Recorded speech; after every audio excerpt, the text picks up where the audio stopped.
Good evening, I'm Chris Wallace in for Brett Baer.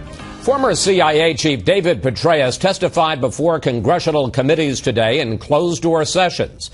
And some top Republicans charge Petraeus has now changed his story about what happened in the September 11th attack on the U.S. mission in Libya.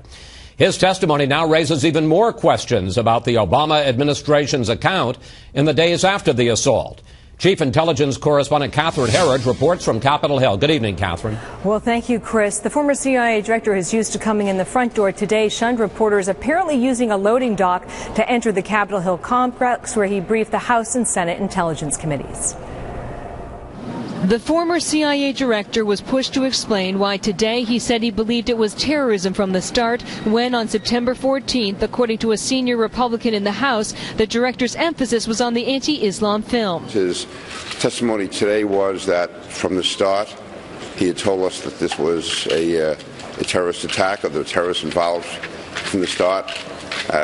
I told him in my questions I had a very different recollection of that. One Democrat said the disagreements come down to a basic issue. The more significant question was the element of planning and who was responsible. And that wasn't clear to what degree this was planned. A congressional source familiar with this week's classified testimony tells Fox News that the language in the CIA talking points right after the attack was changed from al-Qaeda-affiliated individuals to extremist organizations, which some Republican lawmakers say had the effect of minimizing the role of terrorists in the consulate attack. The initial talking points, which were put together in an unclassified format at the request of the House Intelligence Committee, initially did state that al-Qaeda-affiliated groups were involved. However, by the time we understand that went through its editing process after it left Langley, that reference was taken out. Lawmakers say the CIA talking points went through an interagency review process, including the intelligence agencies as well as state and justice departments.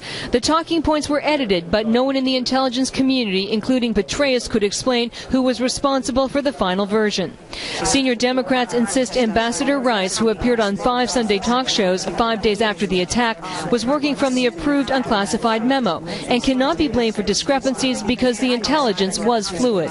She used the unclassified talking points that were signed off on by the entire intelligence community.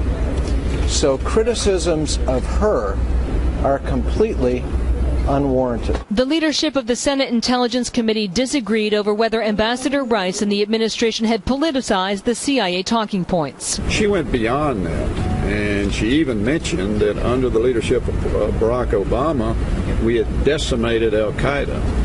Well, she knew at that point in time that al-Qaeda was very likely responsible in part or in whole for the death of Ambassador Stevens. I really think Ambassador Rice is being treated unfairly.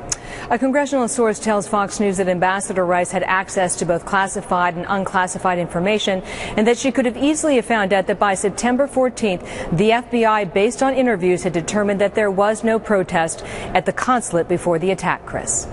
Catherine Herridge on Capitol Hill.